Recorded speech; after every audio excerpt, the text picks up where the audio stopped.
ہم صاحب آپ نے اپنے موقف کی تائید میں جس آیت کو پیش کیا ہے اور اسی آیت پر آپ سٹینڈ کرتے ہیں کہ قرآن مجید نے ہم پر واضح کر دیا ہے کہ موت اور فساد فی الارض کے علاوہ کسی جرم کی پاداش میں موت کی سزا نہیں دی جا سکتی۔ سوال آپ کی خدمت میں یہ ہے، اگر آپ کا یہ موقف ہے اور ظاہری بات ہے اس موقف کے تمام انسان پابند ہیں، تو پھر رسالت مآب صلی اللہ علیہ وسلم کی نسبت سے جو روایات ہمارے سامنے آتی ہیں وہ بظاہر اس کے خلاف نظر آتی ہیں، کیونکہ آپ نے شادی شدہ زانیوں کو رجم کی یعنی موت کی سزا دی ہے، جبکہ آپ کے اصول کے مطابق تو موت کی سزا صرف قتل اور فساد فی الارض کے جرم میں دی جا سکتی ہے۔ میں آپ سے پوچھنا چاہتا ہوں بالکل وضاحت سے دو ٹوک انداز میں بتائیے گا، جب اللہ کے پیغمبر رجم کی سزا مقرر کر رہے ہیں شادی شدہ زانیوں کے لیے، تو پھر آپ کا یہ جو اصول ہے وہ تو ٹوٹ جاتا ہے۔ یہ بحث غلط فہمی ہے۔ میں اس سے پیچھے بیان کر چکا ہوں کہ فساد فی الارض کے تحت زنا کی بعض صورتیں بھی آتی ہیں۔ میں بتا چکا ہوں آپ کو کہ قتل کب فساد فی الارض بن جاتا ہے، چوری کب فساد فی الارض بن جاتی ہے، اور زنا کب فساد فی الارض بن جاتا ہے۔ یاد کیجئے میں نے تفصیل کے ساتھ یہ عرض کیا تھا کہ اگر عورتیں کہبگری شروع کر دیں یا لوگ اشاعت فاحشہ کو کاروبار بنا لیں تو یہ بھی فساد فی الارض ہے۔ اور میں نے عرض کیا تھا کہ اگر کوئی شخص عورتوں کی عصمت دری کرنے لگ جائے یا اوباشی کے ساتھ لوگوں کی بہو بیٹیوں کے لیے گلی محلوں میں خطرہ بن جائے تو یہ بھی فساد فی الارض ہے۔ میں یہ سب چیزیں اس سے پیچھے تفصیل کے ساتھ عرض کر چکا ہوں۔ رسالت مآب صلی اللہ علیہ وسلم نے اسی طرح کے مجرموں کو یہ سزا دی ہے، اور ان مجرموں کا معاملہ خود قرآن میں زیر بحث آ گیا تھا۔ اس کی تفصیلات میں آپ کے سامنے اپنی کتاب میزان سے رکھ دیتا ہوں۔ میں اس پر یہ سب چیزیں لکھ چکا ہوں، ذرا سنیے کہ معاملہ کیا ہوا۔ قرآن مجید نے زنا کے مجرموں کا ذکر سب سے پہلے سورہ نساء میں کیا ہے، اور یہ دیکھیے کہ وہاں کیا فرمایا۔ اس میں ایک بات تو یہ کہی کہ وہ لڑکے لڑکیاں مرد عورتیں جو یاری آشنائی کے کسی تعلق میں زنا کا ارتکاب کر بیٹھے ان کے ساتھ کیا معاملہ کیا جائے۔ یہ بتایا ہے کہ ان کو ایذا دی جائے۔ یہی ایذا ہے جسے بعد میں سورہ نور میں متعین کر دیا گیا کہ وہ 100 کوڑے کی ایذا ہے۔ اس آیت سے متصل پہلے فرمایا واللاتی یاتین الفاحشۃ من نسائکم فاستشہدوا علیہن اربعۃ منکم فإن شہدوا فأمسکوہن فی البیوت حتی یتوفاہن الموت او یجعل اللہ لہن سبیلا۔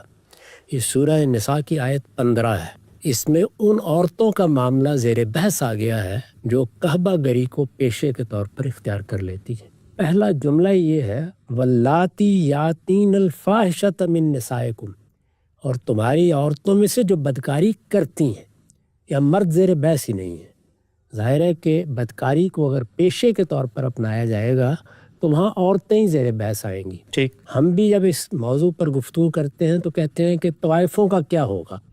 یہ صورتحال قرآن میں زیر بحث آ گئی ہے۔ اچھا، اور قرآن مجید نے جو کچھ فرمایا ہے وہ اس آیت میں نے آپ کے سامنے رکھ دیا۔ اس کا ترجمہ سنیے، اور تمہاری عورتوں میں سے جو بدکاری کرتی ہیں ان پر اپنے اندر سے 4 گواہ طلب کرو، پھر اگر وہ گواہی دے دیں تو انہیں گھروں میں بند کر دو یہاں تک کہ ان کی موت آ جائے یا اللہ ان کے لیے کوئی راستہ نکال دے۔ یہ دیکھیے کہ زنا کی سزا اس کے متصل بات بیان کی جا رہی ہے، لیکن ان عورتوں کے بارے میں اللہ تعالیٰ فرماتے ہیں کہ ان عورتوں نے بدکاری کو پیشہ بنا لیا ہے، یہ اگر شب و روز اسی کام میں لگی ہوئی ہیں تو ان پر 4 گواہ طلب کرو۔ کس بات کے گواہ؟ ظاہر ہے کہ ایک بستی میں، ایک علاقے میں، ایک محلے میں اگر اس طرح کا کام ہوتا ہے تو لوگ اس سے واقف ہوتے ہیں۔ سزا دینے سے پہلے یہ قانونی تقاضا پورا کرنا ضروری ہے۔ تو اللہ تعالیٰ نے فرمایا کہ اس علاقے کے، اس محلے کے 4 لوگ آ کے بتائیں کہ فی الواقع انہوں نے اس طرح کا کوئی اڈا قائم کر رکھا ہوا ہے، کوئی کعبہ گری کا پیشہ یہاں جاری ہے، کسی عورت کے ہاں اسی طرح مردوں کا آنا جانا ہے اور وہ اس کو کاروبار بنائے ہوئے ہیں، اس بات کے گواہ طلب کرو۔ پھر اگر وہ گواہی دے دیں تو انہیں گھروں میں بند کرو۔ ٹھیک، فَأَمْسِكُوهُنَّ فِي الْبُيُوتِ، گھروں میں بند کر دو۔ کیا سزا کے طور پر؟ فرمایا نہیں، اس لیے کہ یا تو یہ اللہ کے پاس چلی جائیں گی اس دوران میں، کیونکہ موت کا تو کوئی وقت مقرر نہیں ہے، اور یا یہ ہوگا کہ اللہ ان کے لیے خود رہنمائی فرمائے گا کہ ان کے ساتھ کیا کرنا ہے۔ تو یہ بالکل واضح ہو گیا کہ رسالت مآب صلی اللہ علیہ وسلم کو ان سے متعلق کسی بھی سزا کے نفاذ سے روک دیا گیا۔ اچھا، یعنی یہ پابند رہیں گی۔ زنا کے مجرموں کے بارے میں نے بتا دیا کہ آگے صراحت کر دی ہے کہ ان کے ساتھ کیا معاملہ کرنا۔ ٹھیک، یہ بھی زنا ہی ہے، لیکن یہ عام زنا نہیں ہے۔ ٹھیک، یہ عام زنا نہیں ہے۔ اس کی نوعیت اب کیا ہے، ان کو کس طرح کا مجرم قرار دینا ہے، ان کو کیا سزا دینی ہے، اس معاملے کو اللہ تعالیٰ نے معلق کر دیا۔ یہ فرمایا کہ ہم اب ان کے بارے میں بتائیں گے، او یجعل اللہ لہن سبیلا، اللہ کوئی راستہ نکالے گا۔ میں نے اس کی وضاحت کی ہے، اللاتی یاتین الفاحشہ، وہ عورتیں جو بدکاری کرتی ہیں کا اسلوب دلیل ہے کہ یہ قحبہ عورتوں کا ذکر ہے۔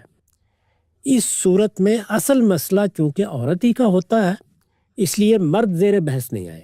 یہ ایک سوال رہا ہے ہمارے ہاں، ہماری پوری علمی تاریخ میں، کہ یہاں مرد زیر بحث کیوں نہیں آئے؟ تو میں نے یہ بتایا ہے کہ مرد اس وجہ سے زیر بحث نہیں آئے، رسول اللہ صلی اللہ علیہ وسلم نے اسی طرح کے مجرموں کے متعلق فرمایا ہے کہ یہ چونکہ محض زنا ہی کے مجرم نہیں ہیں۔ یعنی اب اللہ کے پیغمبر نے کیا بات کہی ہے جس کا لوگ حوالہ دیتے ہیں، وہ یہ ہے کہ یہ مجرم، یعنی اس طرح کی عورتیں یا اس نوعیت کے دوسرے مجرم، یہ محض زنا ہی کے مجرم نہیں ہیں، بلکہ اس کے ساتھ آوارہ منشی اور جنسی بے رہروی کو اپنا معمول بنا لینے کی وجہ سے فساد فی الارض کے مجرم بھی ہیں۔ یہی میں اس سے پہلے عرض کر چکا ہوں۔ یعنی جب ہم نے اس آیت کی شرح کی تھی کہ فساد فی الارض کیا ہوتا ہے، تو یہ سب چیزیں اس وقت میں نے واضح کر دی تھی۔ اس وجہ سے ایسے مجرموں کو جو اپنے حالات کے لحاظ سے رعایت کے مستحق ہیں، زنا کے جرم میں سورہ نور کی آیت 2 کے تحت 100 کوڑے، اور معاشرے کو ان کے شر و فساد سے بچانے کے لیے ان کی اوباشی یا قحبہ گری کہیے، یا جس طرح کے وہ جرائم کر رہے ہیں اس کی پاداش میں مائدہ کی آیت 33 کے تحت نفی یعنی جلاوطنی کی سزا دی جائے، یہ رسول اللہ نے فرمایا۔ اور ان میں سے وہ مجرم جنہیں کوئی رعایت دینا ممکن نہیں ہے، مائدہ کی اسی آیت کے حکم ان یقتلوا کے تحت رجم کر لیے جائیں۔ یہ در حقیقت رسالت مآب صلی اللہ علیہ وسلم نے اس طرح کی عورتوں کے بارے میں یا اس نوعیت کے دوسرے مجرموں کے بارے میں فرمایا تھا۔ اس میں یہ بات پوری طرح سمجھ لینی چاہیے کہ ایسا بارہا ہوتا ہے، اور ہم اس سے واقف ہیں، کہ ایک شخص جرم کا ارتکاب کرتا ہے، اس جرم میں 2-3 جرائم اکٹھے ہو جاتے ہیں۔ ایک آدمی مال لوٹنے کے لیے کسی ایک گھر میں گیا ہے، وہاں اصلاً تو مقصود یہی تھا کہ وہ مال لوٹ کے لے جائے گا، لیکن مال لوٹنے کے لیے جب وہ گھر میں داخل ہوا ہے تو گھر والوں نے کچھ مزاحمت کر دی ہے۔ ممکن ہے کہ مال بھی لوٹا ہو اور کسی کو اس نے قتل بھی کر دیا ہو، اور ممکن ہے کہ مال بھی لوٹا ہو اور کسی عورت کی عصمت دری بھی کر دی ہو۔ اس طرح کے واقعات آپ جانتے ہیں کہ ڈاکے میں بالعموم پیش آ جاتے ہیں۔ اب جب اس طرح کے مجرم کو دیکھا جائے گا تو یہ اصل میں 3 جرائم کا ارتکاب کر چکا ہے۔ جب یہ 3 جرائم کا ارتکاب کر چکا ہے تو ہمارے ہاں بھی قانون میں پھر بھی بتایا جاتا ہے کہ اس کو اس جرم کی یہ سزا دی جائے گی، اس جرم کی یہ سزا دی جائے گی، اور اس کی یہ سزا دی جائے گی۔ اس طرح کی عورتیں یا اس نوعیت کے مجرم، زنا کے مجرم تو ہیں ہی، جب وہ زنا کے مجرم ہیں تو زنا کے جرم میں قرآن نے بتا دیا ہے اور سورہ نور میں واضح کر دیا ہے کہ اس کی سزا 100 کوڑے ہے۔ یہ ان کا وہ جرم ہے جو بہرحال ہوا ہے۔ اس کے ساتھ اوباشی جمع ہو گئی ہے، اشاعت فاحشہ جمع ہو گئی ہے، اس کے ساتھ اس طرح کے جرم کو معمول بنا لینا جمع ہو گیا ہے، اس کے ساتھ مسافت جمع ہو گئی ہے۔ اب یہ جو چیز ساتھ جمع ہوئی ہے، اس کو رسالت مآب صلی اللہ علیہ وسلم نے فرمایا کہ ہم فساد فی الارض قرار دے رہے ہیں۔ یہی میں نے آپ کی خدمت میں عرض کیا تھا، فساد فی الارض قرار دے رہے ہیں۔ تو اب فساد فی الارض کی آیت میں جو سزائیں بیان ہوئی ہیں وہ آپ اس کو پڑھ کے دیکھ لیجئے۔ اس میں سب سے اوپر کون سی سزا بیان ہوئی ہے؟ ان یقتلوا، جی، یعنی ان کو عبرتناک طریقے سے قتل کر دیا جائے۔ سب سے نیچے کیا سزا بیان ہوئی ہے؟ اور ینفوا من الارض، ان کو جلا وطن کر دیا جائے، علاقہ بدر کر دیا جائے۔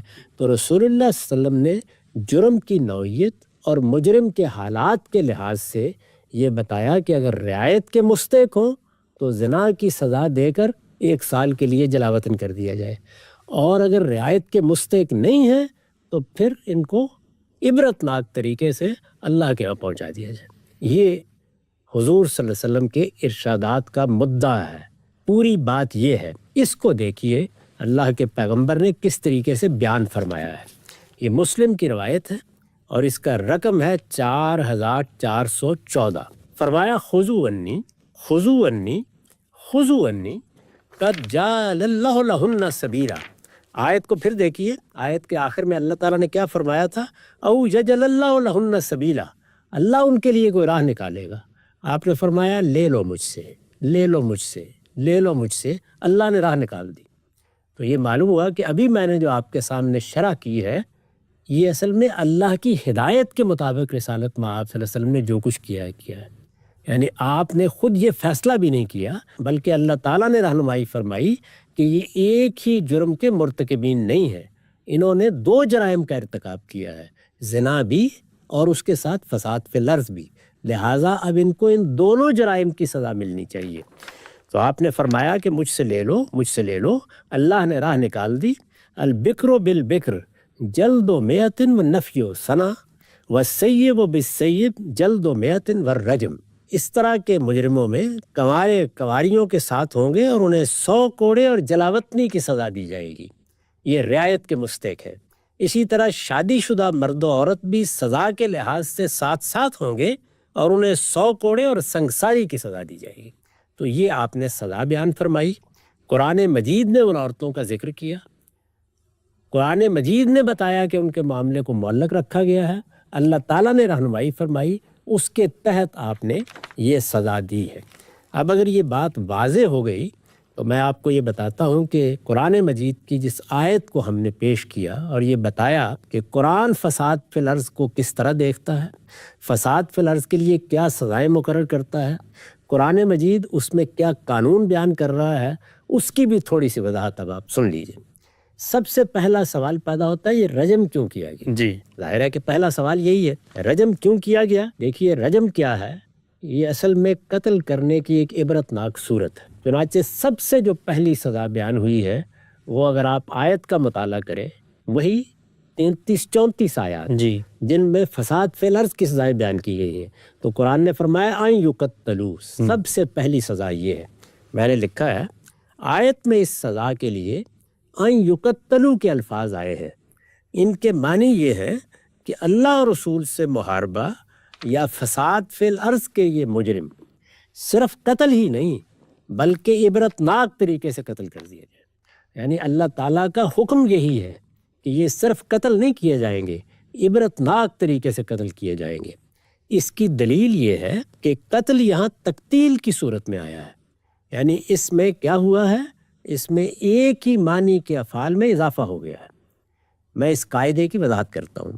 عربیت کے ادا شناس جانتے ہیں کہ بنا میں یہ زیادت نفس فعل میں شدت اور مبالغے کے لیے ہوئی ہے، یعنی ایک ہی مفہوم کا فعل ہے، وہ ثلاثی مجرد میں تھا، اسی میں آپ نے تفعیل بیان کر دیا، اسی میں افعال بیان کر دیا، تو اب یہ زیادت ہو گئی ہے بنا میں، حرف کی زیادت، یہ مبالغے پر دلالت کرتی ہے۔ اس سے کیا ہوتا ہے، فعل کی شدت بیان کرنا مقصود ہے۔ یہ شدت کبھی فاعل کی طرف منتقل ہو جاتی ہے، کبھی مفعول کی طرف کثرت کی صورت میں، اور کبھی فعل کی شدت ہی کی صورت میں مطلوب اور مقصود ہوتی ہے۔ اس وجہ سے تقتیل یہاں شر تقتیل کے مفہوم میں ہے۔ شر تقتیل یعنی برے طریقے سے، بدترین طریقے سے، عبرتناک طریقے سے قتل کر دینا۔ چنانچہ حکم کا تقاضا یہ ہوگا کہ ان مجرموں کو ایسے طریقے سے قتل کیا جائے جو دوسروں کے لیے عبرت انگیز اور سبق آموز ہو۔ رجم یعنی سنگساری بھی ہمارے نزدیک اسی کے تحت داخل ہے۔ یعنی رجم کچھ نہیں ہے، وہ اصل میں قتل کی عبرتناک صورت ہے، اور وہ اسی آیت کے تحت ہے۔ یہ سزا کہیں باہر کھڑے ہو کر نہیں دی گئی، بلکہ انہی آیات میں جو سزا بیان کی گئی ہے اسی کا بعض مجرموں پر اطلاق کیا گیا ہے۔